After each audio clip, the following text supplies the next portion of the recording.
October 15th, 1961. Mercy General Hospital, Cedar Falls, Iowa. Estelle Hattie Drummond sat in her cramped office and stared at the woman who shouldn't have come, shouldn't have remembered, shouldn't have asked questions. Between them on the desk lay a worn ledger with a cloth binding, the midwife's personal logbook from 20 years of deliveries, names of mothers, birth weights, distinguishing marks, thousands of entries, thousands of lives that had passed through her hands. The woman across from her, Pearl, slowly turned the yellowed pages with trembling fingers.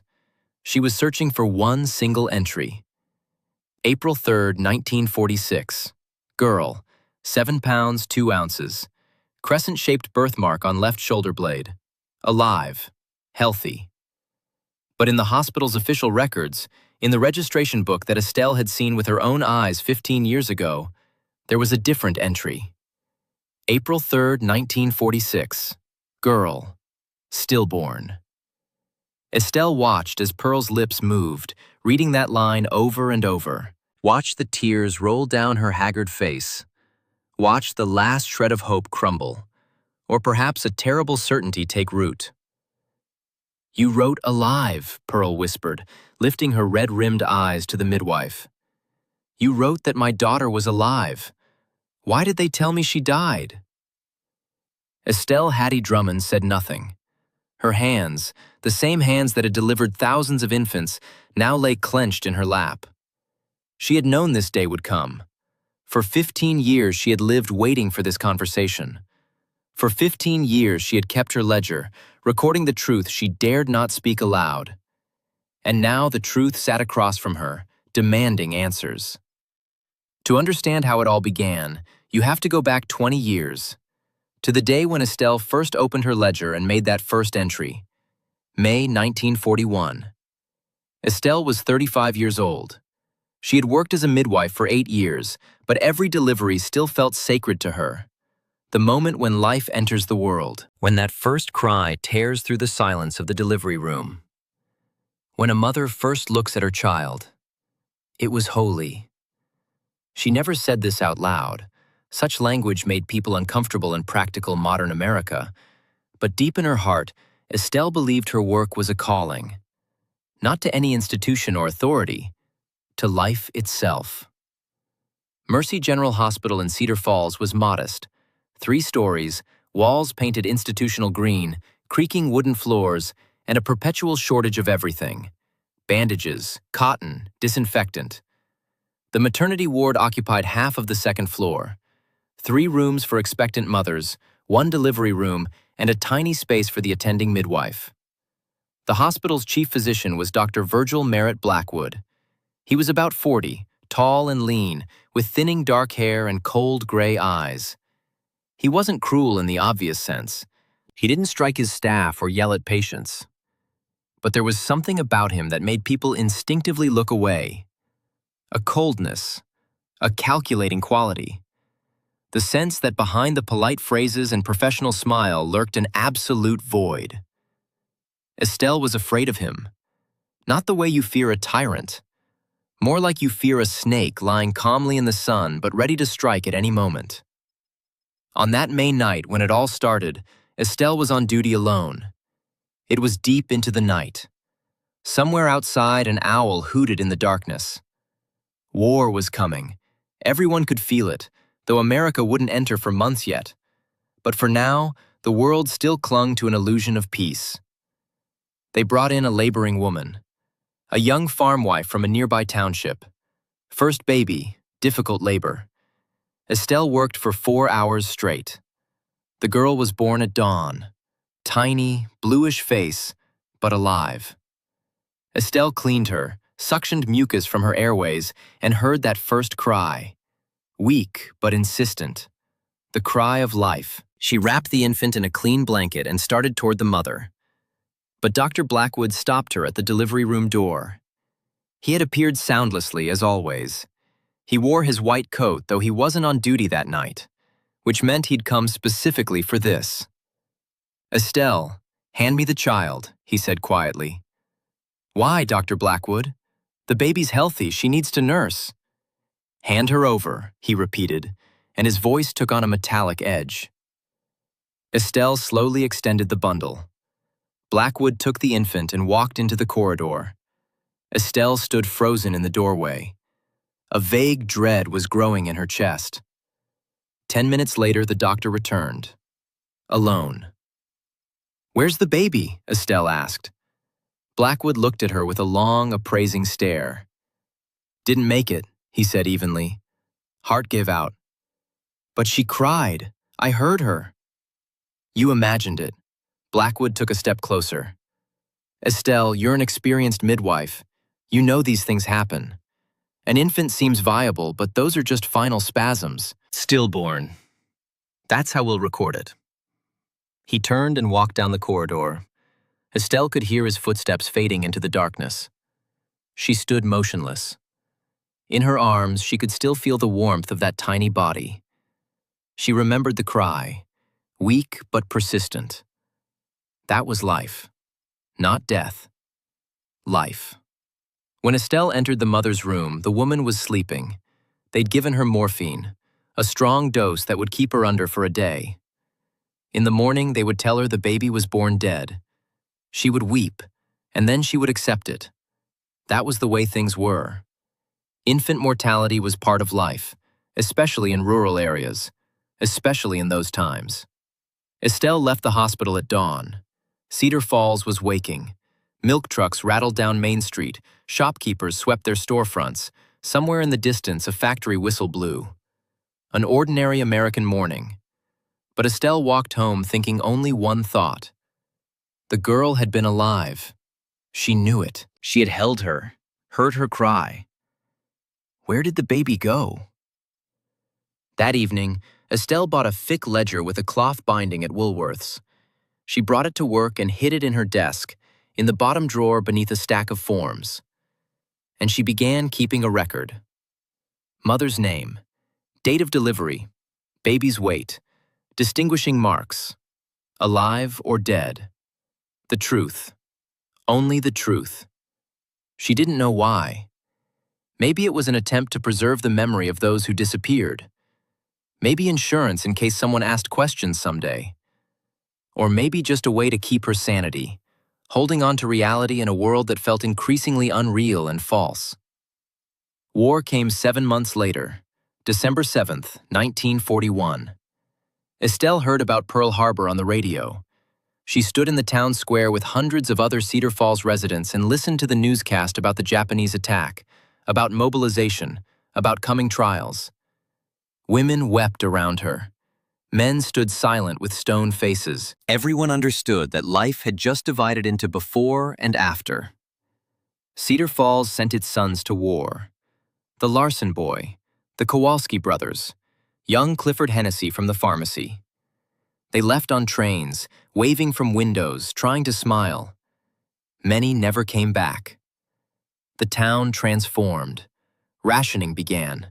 Meat, sugar, gasoline, rubber. Women took jobs in factories. The hospital saw fewer routine cases as doctors got drafted, but more accidents from overworked defense plant shifts. And births. So many births. Wartime babies. Last chances before deployment. Hopeful attempts to leave something behind if the worst happened. Estelle delivered 63 babies in 1942, 71 in 1943. The maternity ward ran at capacity, and the stealing continued. Not every baby, maybe 1 in 30, 1 in 40. Always when the mother was alone, poor, unmarried, or in some other vulnerable position. Always the same pattern. Dr. Blackwood would appear, take the child, return alone, deliver the same cold explanation. The baby didn't survive. Estelle recorded every case. By the end of 1943, her ledger showed 11 crosses, 11 stolen infants, 11 mothers who believed their children were dead. She tried once to stop it. Summer of 1944. A young woman came in, barely 18. Her husband was somewhere in France with the Third Army. She'd been in labor for 18 hours. The baby, a boy, came out blue and barely breathing. But Estelle worked on him, cleared his airways, rubbed his chest, and finally heard that precious cry. Dr. Blackwood was at the door. This time, Estelle didn't move. "This child is alive," she said firmly. "He needs his mother." The doctor's gray eyes went flat. "Estelle, don't." It wasn't a request. It was a warning. "The baby is healthy. I'm taking him to his mother." She tried to step around Blackwood. He blocked her path. His hand shot out and grabbed her wrist. Not hard enough to hurt, but firm. Unmistakable. "You will give me the child," he said in a voice like ice. "Now." Estelle looked into those cold eyes and saw nothing human there. No mercy, no conscience, just calculation. She thought of her 2 children at home, her husband working the night shift at the munitions plant, her elderly mother living with them. She thought of what could happen if she lost this job. Who would hire a midwife who defied a doctor? Who would believe her accusations against the respected Dr. Blackwood? She handed over the baby. Blackwood took him and left. Estelle stood there shaking. She had failed. She had chosen safety over a child's life. That night she went home and vomited until there was nothing left. Then she sat at her kitchen table and wrote in her ledger with a trembling hand. July 22nd, 1944. Boy. 6 pounds, 8 ounces. Small hemangioma behind right ear. Alive. Healthy. Cross number 12. She started watching Blackwood, following the pattern, trying to understand. It wasn't random. The babies who disappeared came from specific types of mothers. Unwed women. Widows. Very poor families. Women with mental difficulties or histories of alcoholism. Women who had no one to advocate for them. Women the system had already failed. The babies themselves were always healthy, never premature or sickly, strong infants with good chances. The kind of babies that wealthy, childless couples would want. The realization came slowly, horribly. Blackwood was selling them. This wasn't madness or medical experimentation. This was business. Babies were merchandise. The Depression had created desperate conditions. Then the war. So many families destroyed. So many couples unable to conceive after the lean years, the stress, the separations. And here was an endless supply. Healthy white infants whose mothers were told they'd died. Who could be moved through informal channels to new families? No legal adoption, no official records. Just a dead baby certificate in one place and a living child somewhere else. Who would question a grieving doctor comforting bereaved parents? Who would trace a stillborn farm baby to a wealthy couple in Des Moines or Chicago, claiming the child was their own, born during a private lying-in? The system was perfect because it exploited the powerless. No one would believe a poor widow over a respected physician. No one would investigate. The stolen children would grow up never knowing. The purchasing families would guard the secret. The birth mothers would mourn and move on. Everyone except Estelle would forget. But she didn't forget. She kept the ledger. By 1945, the crosses numbered 21. In 1946, 27. In 1947, 33. The war ended. Boys came home, those who survived. Cedar Falls tried to return to normal. The economy picked up. The baby boom began in earnest. More deliveries. More opportunities for Blackwood. More crosses in the ledger. Estelle lived in a state of constant, grinding guilt. Every stolen baby was a failure. Every time she handed a child to Blackwood, she became complicit.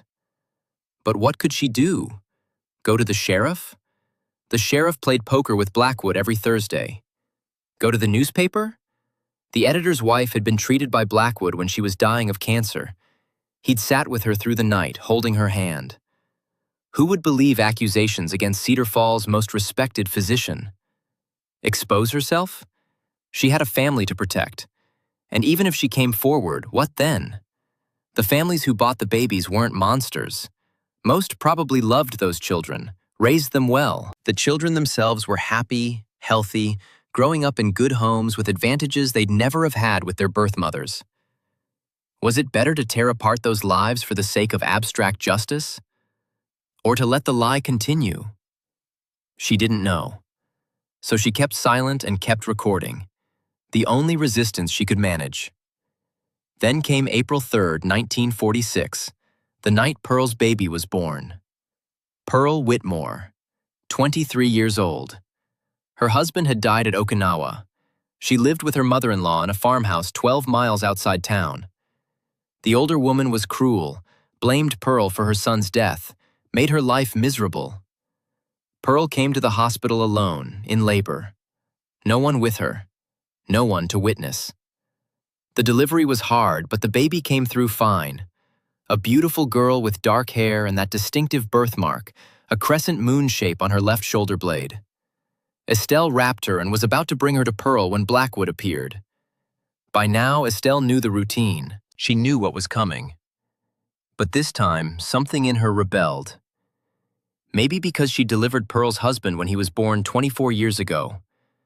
Maybe because she'd seen Pearl at the funeral, standing alone while her mother-in-law wept theatrically for the neighbors. Maybe just because she was tired. Tired of being afraid. Tired of failing. "This baby stays with her mother," Estelle said quietly. Blackwood raised one eyebrow. "Excuse me?" "This baby is staying with Pearl Whitmore. I won't be part of this anymore." For a long moment, Blackwood just stared at her. Then he smiled. A terrible, cold smile. "That's unfortunate," he said softly. "Because Pearl Whitmore signed papers this afternoon giving up parental rights. She's unfit. Documented history of hysteria. Can't care for a child. The baby is going to a good family who can provide proper care." "That's a lie," Estelle said. "She signed nothing. She's perfectly sound. Prove it." He stepped closer. "You think anyone will believe you? A midwife with questionable judgment against medical documentation?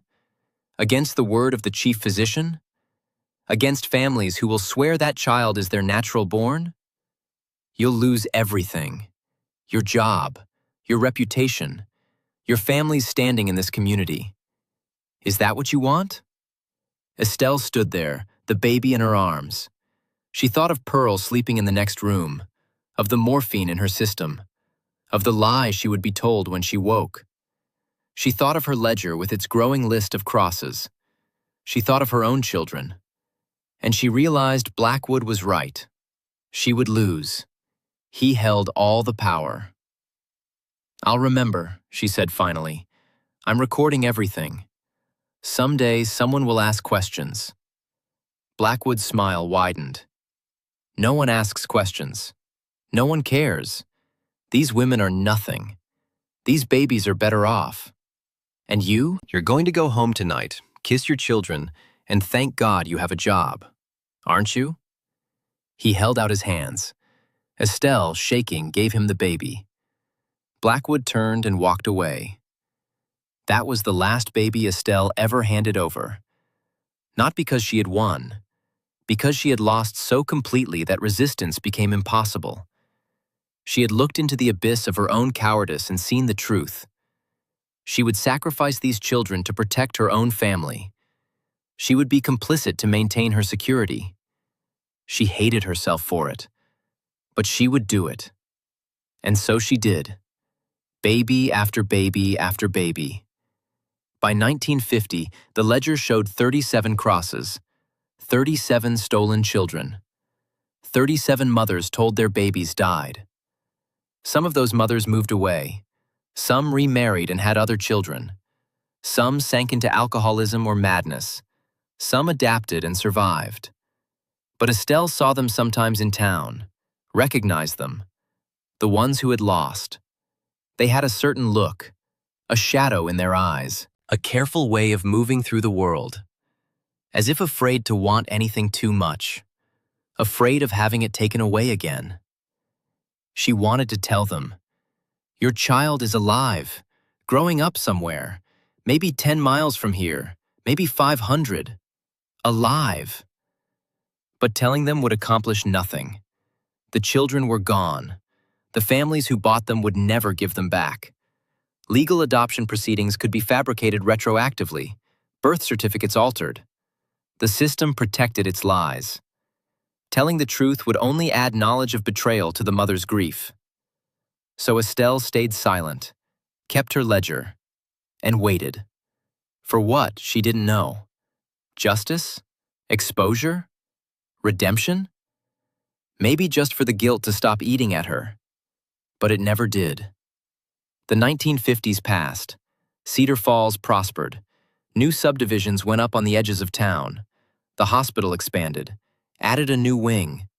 Dr. Blackwood's reputation grew. He delivered the mayor's grandson, the state senator's daughter. He served on the hospital board, the town council, the Rotary Club, a pillar of the community. In 1956, at age 55, he married for the first time. A widow named Constance, 10 years younger, with 2 teenage sons from her first marriage. They seemed happy, built a big house on Maple Street, threw parties.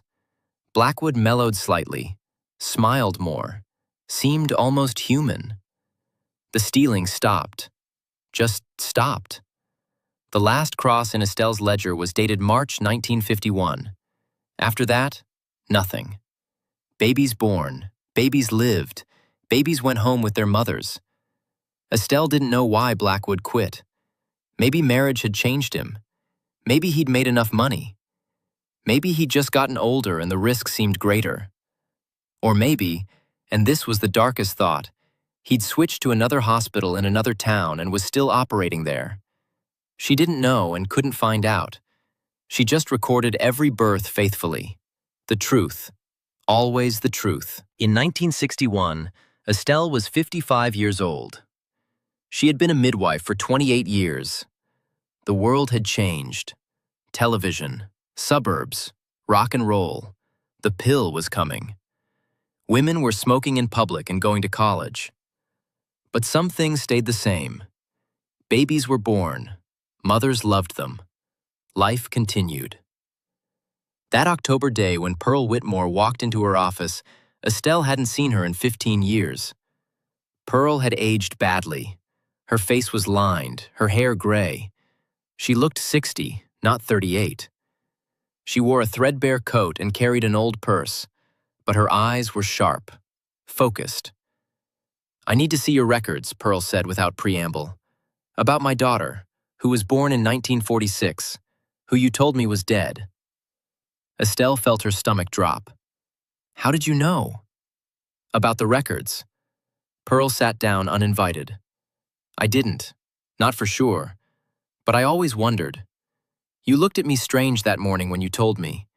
And then 5 years ago I saw a girl, 12 years old, dark hair, crescent-shaped birthmark on her shoulder. I saw it when she was swimming at the lake. Her family said she was their natural daughter, born in Denver. But I knew. I knew that mark. I'd seen it before, in a dream the night she was born, before they told me she was dead." Estelle said nothing. "So I started asking around," Pearl continued, quiet-like, talking to other women. "Turns out there were a lot of stillborns at Mercy General in the 40s, more than any other hospital in Iowa. More than made sense. Some of the women remembered things. Strange things. The way Blackwood took the babies so quick. The way we were all drugged so heavy. The way we never saw the bodies. And I remembered you, how you looked at me, like you wanted to say something but couldn't. Like you knew something. I figured if anyone kept records of the truth, it'd be you. So, I came to see." Estelle looked at this woman who had lost so much and gained nothing, but had still somehow survived, still somehow kept fighting. She thought of the ledger in her drawer, of the 37 crosses, of 15 years of cowardice disguised as caution. She opened the bottom drawer, took out the ledger, laid it on the desk between them. "This is everything," she said quietly. "Every birth I attended from 1941 to now. The truth. Not the official version, The truth. Pearl reached for it with shaking hands. That was how the truth finally came out. Not through the law, not through justice, through one woman's refusal to forget and another woman's inability to stay silent any longer. Pearl read her daughter's entry, read the words alive, healthy, read the cross next to her name. She looked up at Estelle with tears streaming down her face. Where is she? I don't know. Blackwood never told me where the babies went. Did you ever try to find out? No, I was afraid. I'm not proud of that, but it's true. I was afraid. Pearl nodded slowly. She understood fear. She'd lived with it too. What do we do now? She asked. I don't know. If we go to the authorities, it's your word and mine against Blackwood's, against the families who have raised these children, against 16 years of accepted reality. Estelle paused. I have the ledger. But a personal journal isn't legal proof. And even if they believed us, what then? Do we tear apart 37 families? Tell 37 teenagers their lives are lies? For what? Pearl was quiet for a long time. Finally, she said, I just want to know she's alive. That's all. If she's happy, if she's loved, then maybe it's okay she doesn't know. Maybe it's better. But I need to know. Estelle thought of the girl she sometimes saw around town, the one who might be Pearl's daughter. She had never been sure, never confirmed it. Never let herself investigate because what would be the point? But now, looking at Pearl's desperate, hopeful, broken face, she made a decision. I think I might know who she is, Estelle said slowly. I'm not certain. But there's a girl, 15 now, lives over on Hickory Street with the Ashford family. Dark hair. I've seen her swimming. Has a mark on her shoulder. I don't know if it's her, but it might be. Pearl's hands tightened on the ledger. Can I see her? You can, but Pearl, listen to me. You can't approach her. You can't tell her. If she's happy, if she's loved, then taking that away from her would be cruel. These aren't bad people who stole babies. These are desperate people who bought them. The crime was Blackwood's, not theirs. Pearl nodded. I understand. I just want to see her. Once. Just once. To know. The next day, Estelle and Pearl walked past the Ashford house on Hickory Street at 4 in the afternoon when the high school let out. They saw her. A tall girl with dark hair, walking with friends, laughing. She wore a Letterman jacket and saddle shoes, carried textbooks, looked happy, healthy, normal. Pearl stood on the sidewalk, gripping Estelle's arm, watching her daughter walk by. The girl didn't notice them, just chatted with her friends about some school thing, tossed her hair, laughed at a joke, walked into the Ashford house and closed the door behind her. That's her, Pearl whispered. I know it. That's my baby. Estelle couldn't confirm it, didn't know for sure, but she didn't deny it either. What will you do? She asked. Pearl watched the house for another moment. Then she turned away. Nothing. I'll do nothing. She's alive. She's happy. That's enough. It has to be enough. They walked back toward downtown in silence. Finally, Pearl said, Thank you. For keeping the records. For remembering. For telling me. I know it was dangerous for you. Estelle shook her head. I should have done more. Should have stopped it. Stopped him. You were afraid. I understand being afraid. Pearl managed a small smile. We all do what we can to survive. Sometimes that's enough. Sometimes it isn't. But we survive anyway. They reached the bus stop where Pearl would catch the ride back to her farm. Before she got on, she turned to Estelle. What about the others? The other 36? Should we tell them? I don't know. Do you think they'd want to know? Some would, some wouldn't. Pearl looked down at her worn shoes. Maybe we should give them the choice. Write to them. Let them decide if they want to see the records. Estelle considered this. It would mean exposure, scandal. Blackwood would be ruined. The families who bought babies would face legal consequences. The children would learn devastating truths. But the mothers would know, would have the chance to see their children, or at least know they lived. Is that mercy or cruelty? She asked. Both, Pearl said simply. But they deserve the choice. We all deserve the choice, even if it hurts.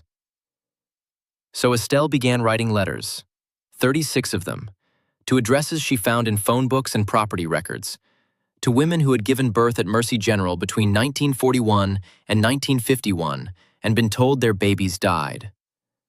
Some had moved away. Some had died themselves.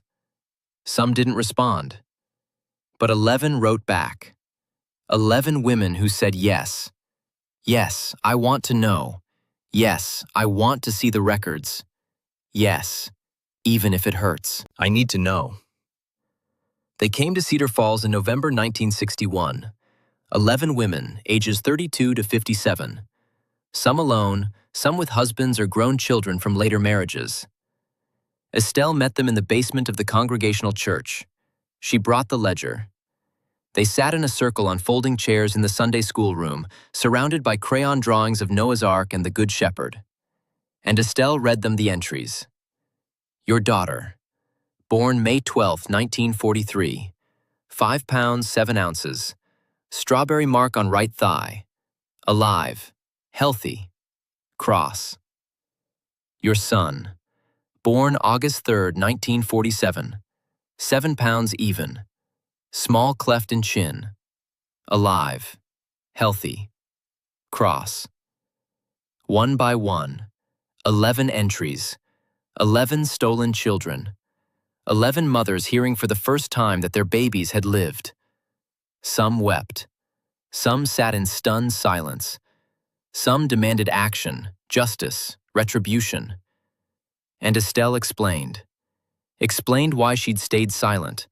Explained the impossibility of proof. Explained that the children were now teenagers and young adults, living lives, unaware of their origins. Explained that exposing the truth might destroy more than it would save. What about Blackwood? One woman demanded. Does he just get away with it? He has so far, Estelle said quietly, and likely he will continue to. The system protects men like him. Can we sue? Prosecute? One of the husbands asked this, a factory foreman with rough hands and a kind face. His wife had lost twins in 1945. On what grounds? Estelle said. Theft? Kidnapping? Fraud? All probably true, all probably unprovable after 15 years. The families who have the children will claim legitimate adoption. Blackwood will claim medical judgment. The records have been altered. My ledger is just a personal journal. Any lawyer would tear it apart in court. And even if we won, what would we win? The children back? They're not children anymore. They're people with lives and families and identities, taking them away from the only parents they've ever known and telling them it was all a lie. Is that justice? Or is that just creating more victims? The room was silent. These were practical people. Farmers, factory workers, shopkeepers. They understood reality. Understood that the world wasn't fair and justice was rare, and sometimes the only thing you could do was survive and move forward. But one woman stood up. Younger than the others, maybe 35. Her name was Alice. Her son had been born in 1949 and stolen 3 days later. I want to see him, Alice said. I don't care if it's legal or not. I don't care if it hurts him or me or anyone else. He's my child. I carried him. I gave birth to him. And someone took him from me and lied about it. I deserve to at least see what became of him. Do you know where he is? Pearl asked.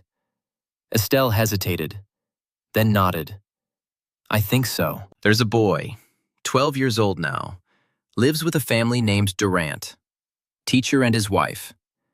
They say he's adopted, that the birth mother died in childbirth. But the timing matches. The age matches. Could be him. Take me to see him, Alice said. Estelle did. The next day they drove to the Durant house. It was Saturday. The boy was in the front yard throwing a baseball with his father. Tall for 12, lanky, with reddish-brown hair. He looked happy. The father was patient, showing him how to grip the ball, praising good throws. Alice stood across the street, watching. Tears ran silently down her face, but she didn't cry out, didn't run across the street, didn't try to claim him, just stood and watched her son play catch with the man who was raising him. After 10 minutes, she turned away. That's enough, she said. He's loved. That's what matters. They drove back in silence. Estelle expected Alice to break down, but she didn't. She sat very still, looking out the window at the flat Iowa landscape. Finally, she said, I'm glad I saw him. Even if he'll never know who I am, I'm glad. Thank you. This became the pattern. The mothers who wanted to see their children, Estelle helped them, discreetly, just watching from a distance, never interfering, just witnessing, confirming life. 11 children accounted for, alive, healthy, growing up. Most in good homes with loving families. A few with families who seemed cold or strict, but not abusive. All better off than they would have been with their birth mothers, at least materially. Was that enough? No one could say, but it was what it was. The mothers discussed what to do next. Some wanted to expose Blackwood despite the cost. Some wanted to let it lie. In the end, they compromised.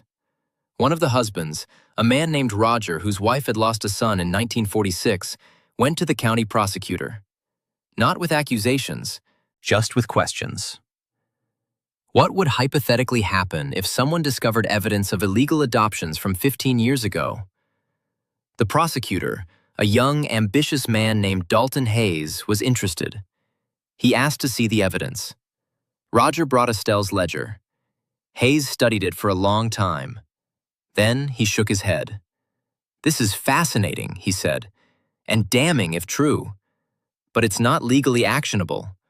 A personal journal isn't admissible as primary evidence. We'd need corroborating documentation. Official hospital records, financial transactions, testimony from the families who received the babies. None of which we can get. Blackwood will claim the journal is fabricated or mistaken. The families will deny any wrongdoing. And even if we could prove some of it, the statute of limitations on most relevant crimes has expired. You're saying he gets away with it, Roger said. I'm saying the law has limits, Hayes replied, and those limits often favor the powerful. He handed back the ledger. But I'll tell you what I can do. I can quietly investigate, talk to people, look at patterns, build a file. If Blackwood is still operating, if there's current activity, maybe we can catch him. If it's all in the past, he shrugged. The past is hard to prosecute. Roger took the ledger back. So nothing happens. Hayes met his eyes. Sometimes nothing happening is the kindest outcome. These children have lives. The families love them by all accounts. The birth mothers have survived. Tearing everything open now would create enormous pain for uncertain benefit. Is that what you want? What I want, Roger said carefully, is for someone to acknowledge that a crime occurred, that these women were wronged, that their children were stolen. Even if no one goes to jail, even if nothing changes, I want it acknowledged. Hayes nodded. I'll write it up. A memo for the file. Documenting the allegations, the evidence, the reasons we can't proceed. It won't be public, but it'll exist. On record. So someone, someday, will know the truth. That's all I can offer. It wasn't much, but it was something. The memo went into the county prosecutor's files. Estelle's ledger went back into her drawer. The mothers went back to their lives. and Cedar Falls continued as it always had. Dr. Virgil Blackwood continued to practice medicine until 1967, when he retired at age 66.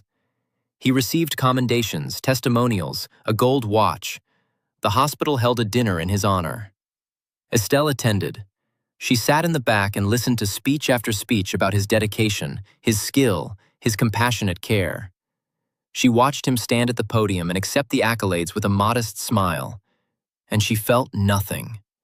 Not anger, not hatred, not even disgust, just a weary emptiness. He won, she thought. He got everything: respect, wealth, a happy marriage, a comfortable retirement. He stole 37 children and suffered no consequences.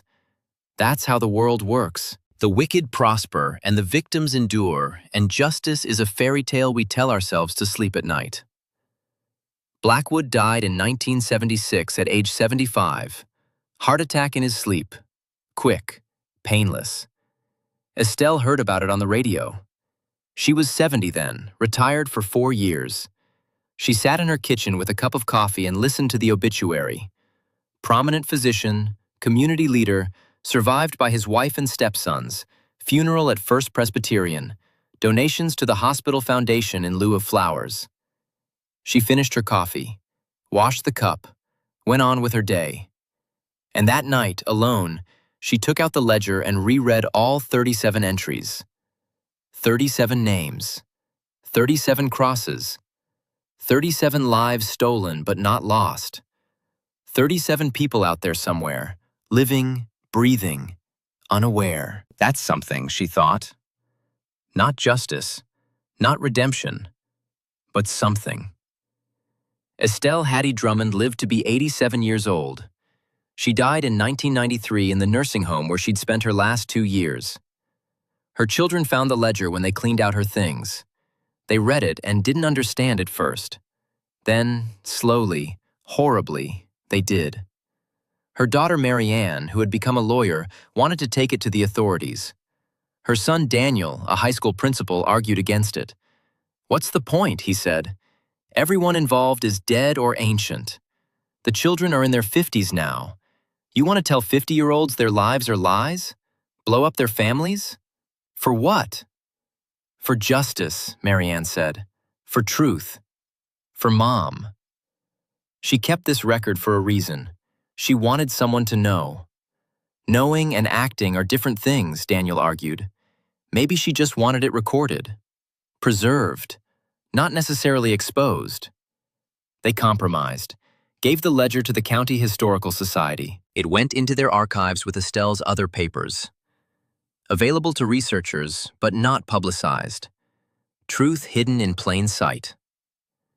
In 2003, a graduate student named Lucia Ramirez was researching maternal health in rural Iowa for her dissertation. She found Estelle's ledger, read the entries, understood what she was seeing. She spent 2 years investigating, tracked down 11 of the stolen children, now in their late 50s and early 60s. All alive. Most successful. Doctors, teachers, business owners.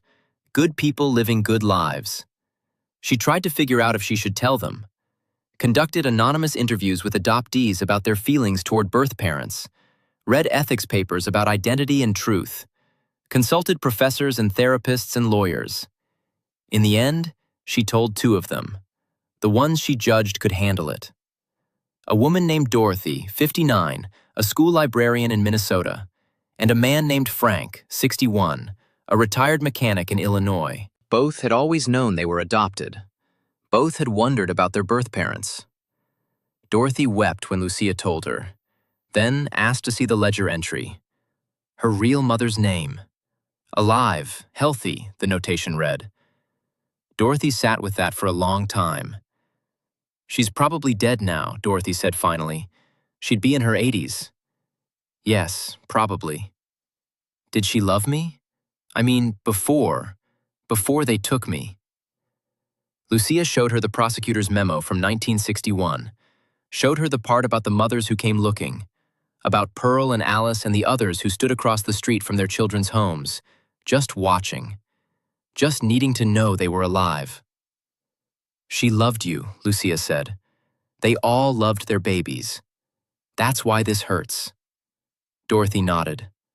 Okay, okay. Thank you for telling me. What will you do? Nothing.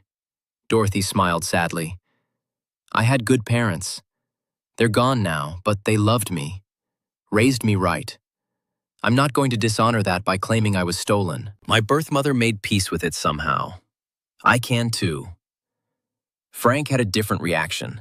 He got angry, wanted to know who took him, wanted names, wanted to confront the family who had raised him, demand answers. But they were dead. His adoptive parents had died in a car crash when he was 20. The only person left who might know anything was his adoptive mother's sister, now 83 and in a memory care facility. Frank went to see her. She didn't remember much, but she remembered one thing. The baby had come through a Dr. Blackwood in Cedar Falls, paid $10,000, a fortune in 1946. Where did they get the money? Frank asked. She smiled vaguely. Your grandpa robbed a bank in 1933, never got caught, kept the money hidden, used it to buy you, thought it was poetic. Dirty money for dirty business. Frank left feeling hollow, his whole life built on theft layered on theft. He considered making it public, telling the newspapers. But what would that accomplish? Blackwood was 30 years dead. His adoptive parents were gone. His birth mother, according to the ledger, had been named Colleen Murphy. Frank looked her up, found her obituary from 1989. Never married, no children listed, died in a state hospital. Schizophrenia. He felt sick. Maybe he was better off adopted after all. Lucia Ramirez finished her dissertation, included a chapter on Estelle's ledger, changed all the names, made it academic and distant. The dissertation sat in a university library, accessible but unread except by a handful of specialists. The truth preserved but impotent. In 2015, a journalist named Marcus Webb stumbled across Lucia's work while researching a story on black market adoptions. He contacted her, got permission to look at the ledger, started investigating, found 9 of the surviving stolen children, now in their 70s, contacted them carefully. 8 refused to talk, said they didn't want to know. Their lives were fine. The past was past. Leave it alone. The 9th agreed to an interview. A woman named Ruth, 74, a retired nurse in Oregon. She had always felt different, never fit with her adoptive family, always wondered. Marcus told her everything, showed her the ledger entry, her birth mother's name, Pearl Whitmore. Ruth sat very still. Is she alive? No. She died in 2003. Did she ever see me? Marcus showed her the account from 1961, the mothers standing across the street from their children. Ruth read it and began to cry. She came looking for me. She found me. She saw me. And she let me go because she thought I was happy. Ruth looked up at Marcus. I wasn't, she said. My adoptive parents were cold, never affectionate, never warm. I grew up feeling like an obligation, like they'd made a bad investment. If she'd taken me back, if she'd told me, maybe... She stopped. Maybe what? Nothing. The past doesn't change. Ruth wiped her eyes. Are you going to publish this? That's why I'm here, Marcus said. But I want your permission first. Ruth thought about it. Will you use real names? I can. Or I can change them. Protect the families. Use real names, all of them. Ruth's voice was firm. This happened. Dr. Blackwood stole babies. Families bought them. Mothers grieved. Children grew up not knowing. That's history. That's truth. It should be told. Marcus wrote the story, published it in 2016. It made a small splash. Regional news, not national. A few other journalists picked it up. ran follow-ups. By then, most of the principals were dead. The stolen children were elderly. The families who bought them were third and fourth generation removed. No one went to jail. No lawsuits succeeded. The story just became part of the historical record. Another dark chapter in America's past, acknowledged, documented, and filed away. Estelle's ledger ended up in the Iowa State Archives, preserved in acid-free folders, digitized, accessible to researchers. The 37 crosses visible on every page, proof that 37 children were stolen, proof that one woman remembered, proof that truth, even when powerless, still matters. Because that's what this story is really about. Not justice, which never came. Not redemption, which nobody earned. But memory. The refusal to forget. The insistence on recording what happened, even when recording changes nothing. Estelle kept her ledger not because she thought it would bring down Blackwood, not because she believed the law would care, not because she imagined the children would ever know. She kept it because someone had to remember. Someone had to bear witness. Someone had to say, this happened, these lives mattered, this was wrong. And maybe that's not enough. Probably it's not enough. But it's what we have. The past can't be changed. The dead can't be brought back. The stolen can't always be returned. But they can be remembered.